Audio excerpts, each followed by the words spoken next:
Chapter 5 is on the providence of God. And our shorter catechism summarizes this whole idea of God's providence this way.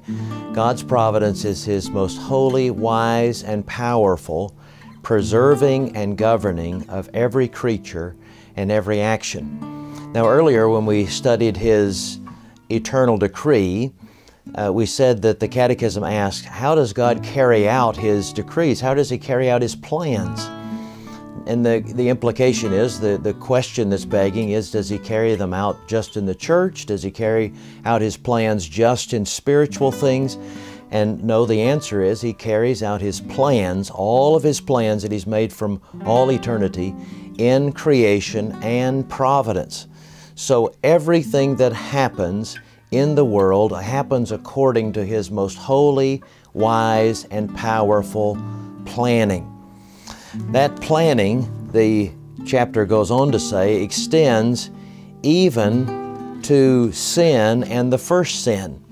That is, did sin catch God by surprise? Did Adam and Eve's rebellion catch God by surprise? Absolutely not.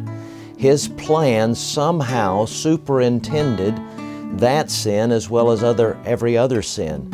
And yet the Bible is clear, and the Westminster Confession summarizes that God is not the author of sin. And so the confession reflects the Bible in that it tells us what is true, but doesn't always weave the things, the seeming paradoxes or seeming conflicts together. God plans and controls all things, but He is not the author of sin. That's a biblical mind, believing two things that seem to be in tension in the Scripture at the same time and trusting the harmony of those two things to God. God also ordains not only everything that happens, but the way it's going to happen, including all of the means and the secondary causes. The confession goes on to say in paragraph 6 that in God's providence He also guides the places to which the gospel is preached and the people who believe it, and He even governs that the gospel is not preached in certain places for whatever reason. We have that example in Acts chapter 16 when God steered Paul away from preaching the gospel in a place where Paul wanted to go. The chapter concludes in paragraph 7 with this assurance that all of God's providence is specially focused on the church.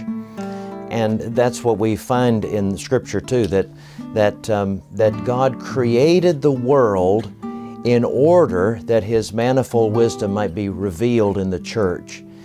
All of history, every creature, every action, all of it ultimately is coordinated by God for the praise of His glorious grace. There's not a sacred history and a secular history. It's all God's history. And all of history is ultimately going to be consummated in the praise of the glorious grace of Jesus Christ.